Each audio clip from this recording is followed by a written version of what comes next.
Okay, so in this video, I'm going to break down the best advice for doing LSAT sections, which no one else is doing. It's like no one will give this advice, but I promise you, this is what will separate you from everyone else who's averaging like 140s, 150s. That's what everyone else is doing. But trust me, this is the best advice for doing LSAT sections. So we all know that LSAT is broken up into 4 sections in an official test. At least 2 logical reasoning, at least 1 reading comp, and then 1 experimental section that's ungraded. But we don't know which is which. And really quickly, just for context, who am I? My name is Diego Sarmiento. I got admission into Harvard Law School. I was one of 100 people in the entire world to score a perfect 180 score on the LSAT. I was the only Latino in the entire world to score a perfect 180 score on the LSAT last year. And I'm an LSAT tutor. I've tutored dozens of people to get them, above 170 plus scores on the LSAT. So that's a little bit about me.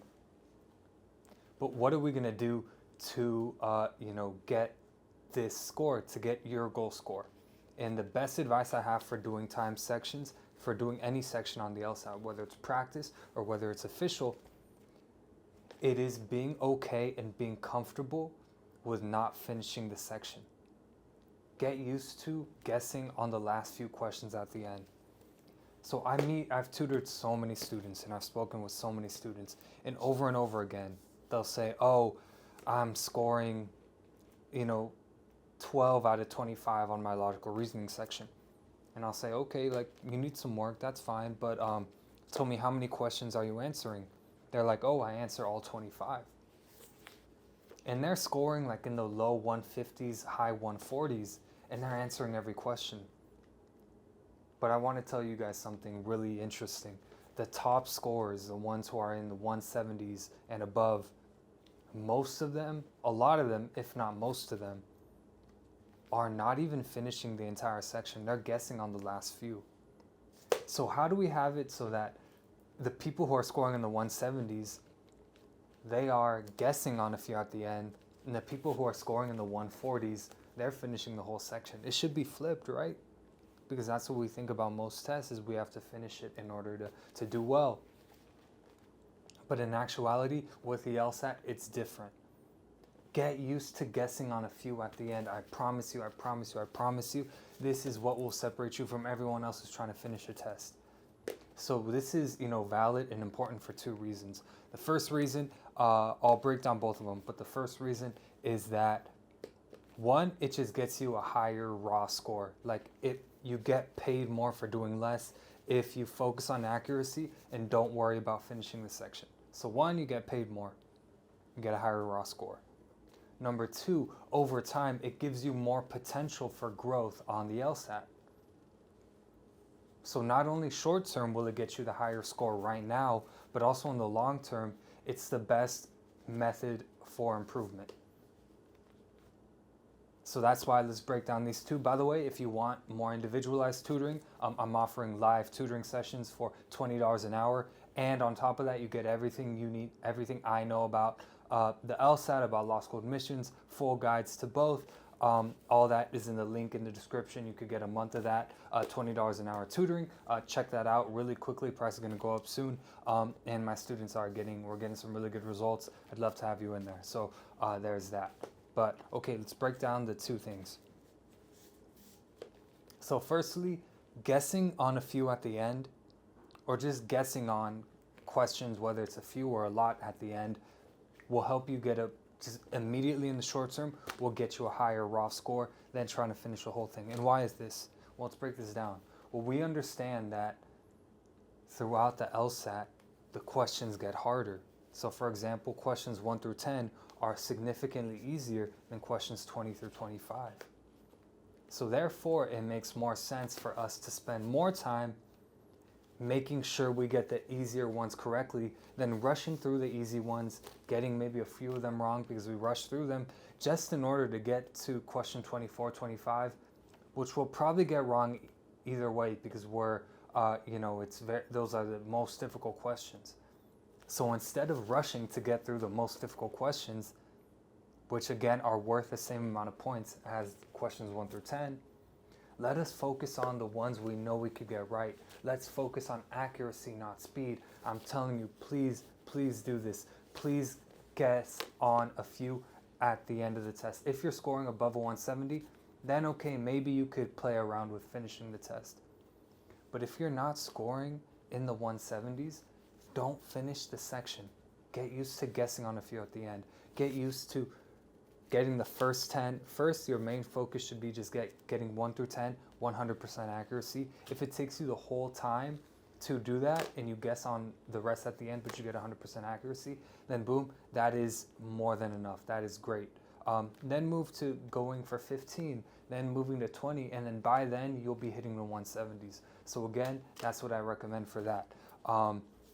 And another thing important that I want to bring up is mixing this with accommodations. So again, with all my students, I tell them get accommodations.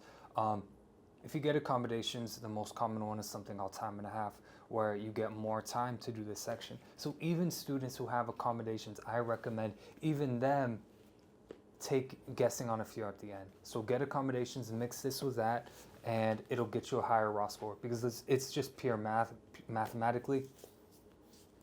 Let's say you have a whole section. Let's say you do all 25 questions and you get 80% accuracy on all 25. Okay, not bad. You've gotten 80% accuracy on all 25. Compare that to if you get 100% accuracy on 20 questions, but you guess on the last 5. The second one, where you guess on the last 5, will be a higher raw score. So either way, mathematically, short term, it's the smartest strategy. Get paid for doing less work. Focus on getting the earlier ones right. Focus on accuracy over speed. Let me just make sure the time is good. Okay, perfect.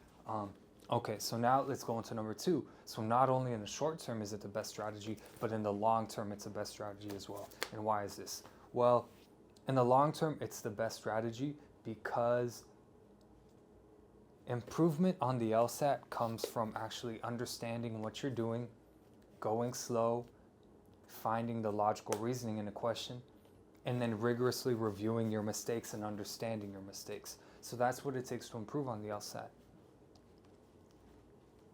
But if when you're practicing, you're doing time sections, if you're rushing through it, you can't even understand your logic for how you answered a question. So you won't be able to delve into, hey, why did I get this question wrong? Why did I choose this answer? You won't be able to better understand your mistakes if you focus on just finishing the section. Whereas if you go slow and really try to understand and logically flow through each question, then if you do that, then you could actually go back in your review and really understand, oh, I see exactly where I went wrong in this answer. Now I know not to do that the next time. And that's the only way you improve on the LSAT. So if you're trying to finish the whole section and just rush through it, you're just going to keep spinning your wheels. You're not going to find out ways to improve. Whereas if you go slow, humble yourself, get used to guessing on a few at the end, then you'll be able to figure out and remember, hey, I remember I took a long time on this question and I still got it wrong, but because I took a long time, I could go back and remember how I went about it and figure out where you went wrong on the answer. So not only long term is it the best method, but short term, it's also the best method. So there's literally no reason why, if you're not scoring in the 170s, you shouldn't be doing this. Guess on a few at the end, focus on one question at a time, focus on accuracy over speed, slow down, slow down, slow down, slow down. Go one question at a time. Do not move on to the next question until you feel very confident that you got the one right in front of you correct. And if that means guessing on the last 5, then that's okay. If that means guessing on the last 10, then that's okay. I beg you to do this. So many students come to me and they're scoring in the 150s and they want to get to the 160s, but they're answering every question. I'm like, dude, you're not there yet. Don't worry, it'll come. Don't worry about those hard questions.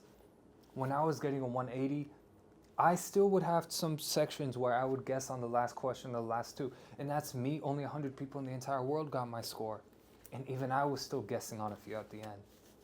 So if you're not in the 170s, you definitely shouldn't be doing this. So please guess on a few at the end. Go slow, focus on accuracy over speed. Keep watching these videos. I really want to see you succeed because I really want this, law field, this, the legal world and the political world, to change and to be more accessible to everyone. That's my motivation for why I do these videos. I really want to democratize this information. So again, remember, get accommodations too. That's another big thing. But slow down, and when you're doing your time sections, either if it's for practice or it's for an official test, get used to guessing on a few at the end. Click the link in the description if you want live tutoring from me. It's really helpful. We're getting great results. I'd love to see you there. And I'll see you in the next video. Okay.